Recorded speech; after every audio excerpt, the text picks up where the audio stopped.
మహబూబ్ నగర్ లో దారుణం చోటు చేసుకుంది. 3 ఏళ్ల కూతురిని చంపి తాను ఆత్మహత్య చేసుకుంది ఓ తల్లి. 2 నెలల క్రితం ఇంటి ముందు ఆరబెట్టిన పల్లీలు, డ్రై ఫ్రూట్స్ ను కుక్కలు ఎంగిలి చేశాయి. వాటిని తినడంతో తన కుటుంబ సభ్యులకు రెబీస్ సోకిందని అనుమానం పెంచుకుంది యశోద. దాంతోనే ఈ దారుణానికి ఒడిగట్టిందని కుటుంబ సభ్యులు చెబుతున్నారు.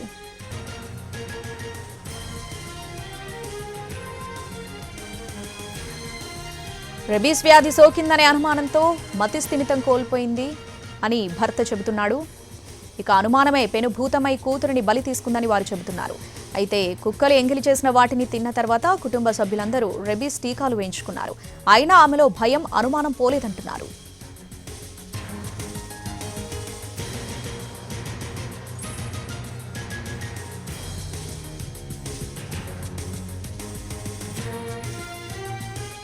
రైట్, ఈ ఘటనకు సంబంధించి పూర్తి అప్డేట్స్ మా ప్రతినిధి పాషా అందిస్తారు.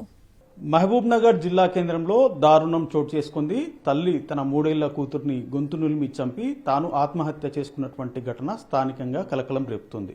మనం ప్రస్తుతం ఆ నివాసంలో ఉన్నాము. ఈ బెడ్ మీదనే 3 ఏళ్ల కూతురు అక్షరను ఊపిరాడకుండా చేసి హతమార్చి ఆ తర్వాత ఈ ఫ్యాన్కి తల్లి ఊరేసుకొని చనిపోయినటువంటి ఘటన జిల్లా కేంద్రంలోని కలెక్టరేట్ క్యాంపు కార్యాలయానికి సమీపంలో చోటు చేసుకుంది. మనం ప్రస్తుతము ఈ యశోదకు సంబంధించినటువంటి నివాసంలో ఉన్నాము. యశోదకి నరేష్ తోటి 2014లో వివాహం జరిగింది. వివాహం జరిగినప్పటి నుంచి కూడా వీళ్ళు చాలా అన్యోన్యంగా ఉండేవారు. ఒక బాబు, ఒక పాప వీరికి ఉన్నారు.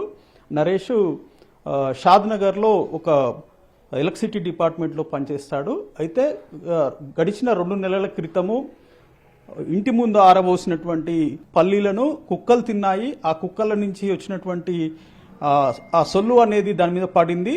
అవి తినడంతో తమకు రెబీస్ సోకిందని చెప్పేసి మతిస్థిమితం కోల్పోయి మానసికంగా సరిగా లేకుండా ఈ హత్యలకు పాల్పడిందని చెప్పేసి కుటుంబ సభ్యులు చెప్తున్నారు. ఆమె చనిపోయే ముందు రోజు లక్కీని హాస్పిటల్లో చూపించు, వాడికి రెబీస్ ఉందని చెప్పేసి ఇంట్లో ఏర్పాటు చేసినటువంటి బ్లాక్ బోర్డు మీద రాసింది. అంతకుముందు ఎప్పుడు ముభావంగా ఉండేది.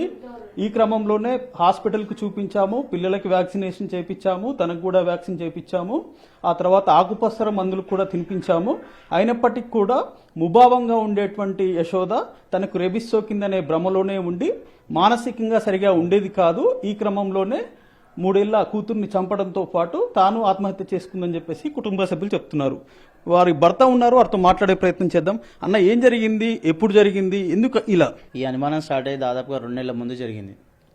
జూలై లాస్ట్ వీక్ నుంచి జరిగిన కథ ఇది.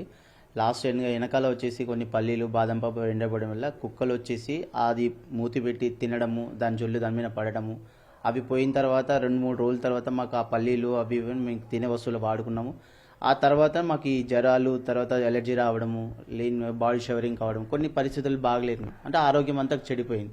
వాటి నుంచి అయ్యిందని చెప్పేసి అనుమానం పెట్టుకుంది. ఏవైతే తిన్నామో ఆ వస్తువులన్నీ బయట పడేసింది. అది నేను కూడా చూశాను. తర్వాత అనుమానం పోయింది కదా అంటే అని చెప్పేసి అనుకుంటే మళ్ళీ 2 రోజులకు మళ్ళీ అనుమానం స్టార్ట్ అయింది. కొన్ని రోజులు వచ్చేసి వీరన్నపేటలో వచ్చేసి కొంచెం ఆకుపసరు పిల్లలు వాళ్ళు తిన్నారు. అది కూడా జరిగింది. కానీ అది కూడా వాళ్ళకు అనుమానం పోలేదు. దీని తర్వాత ఆమెకు డౌట్ వచ్చేసిందని చెప్పేసి అంటే కంపల్సరీ వ్యాక్సిన్ అయినా తీసుకోవాలని చెప్పేసి అంటే లేట్ అయిందనే ఉద్దేశంతో మాకు ఆల్రెడీ జరిగింది. 15-20 రోజుల తర్వాత ఆ అనుమానం ఎక్కువ అయితే అప్పుడు గవర్నమెంట్ హాస్పిటల్లో 2 పిల్లలకి ఆమెకు వచ్చేసి 3 సార్లు వ్యాక్సిన్ వేయించాం. వేయించిన తర్వాత కూడా ఆమెకు బాడీలో ఎటువంటి ఎఫెక్ట్ అనిపించలేదు, ఇంప్రూవ్మెంట్ కాలేదు. పిల్లలకి ఇంకా మళ్ళీ జరగదు. దీనికి కారణం ఏంటంటే దాదాపు 10-15 రోజుల నుంచి కంటిన్యూగా వర్షాలు పడుతుండే. ఆ వర్షాలు పడడం ఒకటి, సీజనల్గా జనాలు రావడం ఒకటి, ఇందులో ఈమెకున్న అనుమానంతో అది 2 కాంబినేషన్లో ఇంకా ఎక్కువైపోయింది. అంటే మీకు యశోదతో వివాహమే దాదాపు 10 ఏళ్ల పైన అయింది.